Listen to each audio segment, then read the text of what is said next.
Well, the first thing that happened was that shortly after Freddie's death, they got the cocktail right. So people with HIV were not living under a death sentence anymore, provided they have money. And that's the big thing. So if Freddie had begun to suffer about a year later, he probably still would have been with us. That's the most enormous change, I suppose. But of course, it hasn't affected millions of people who were affected by HIV in other countries, like Africa, in the poor countries.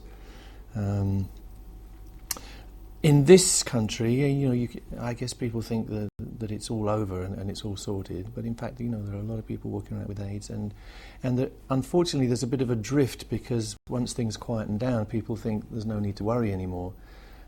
So we still work on awareness in this country, but of course it applies more in many other countries around the world. If you're in a rich country, then the prognosis is very good. But it's wiped out a whole generation in Africa, and is still absolutely rife. And one of the things that the MPT, the Mercury Phoenix Trust, works on is awareness still. Awareness is still top of our list. Awareness and education of what you can do to minimise the spread of the disease. And it comes down to very simple things like condoms and various... and actually counteracting some of the traditional sexual mores that happen in certain parts of the world.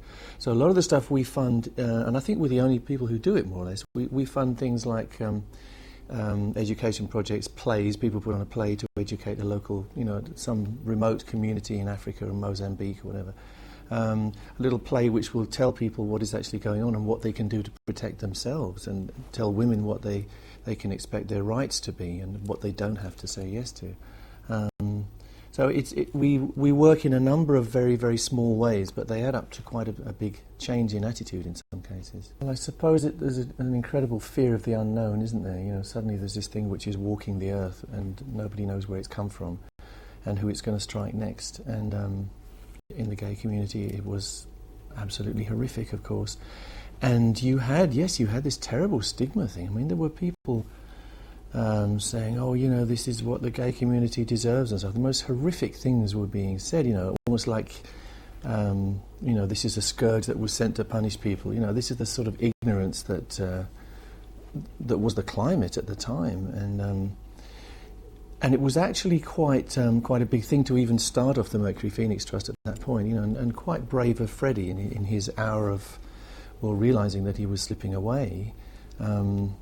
It had been very difficult for him to even announce what he was suffering from, but at that point he did.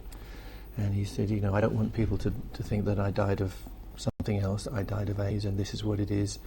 And it's time for us all to gather together and realise what it is we're facing, and the whole of humanity is facing this. How do you feel about the fact that 20 years on, stigma is still something that's mentioned by people who have HIV?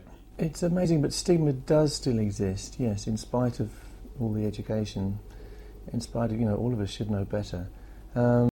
Yes, it's still there, and it's down to awareness, and it's down to understanding and clearing away the ignorance, really.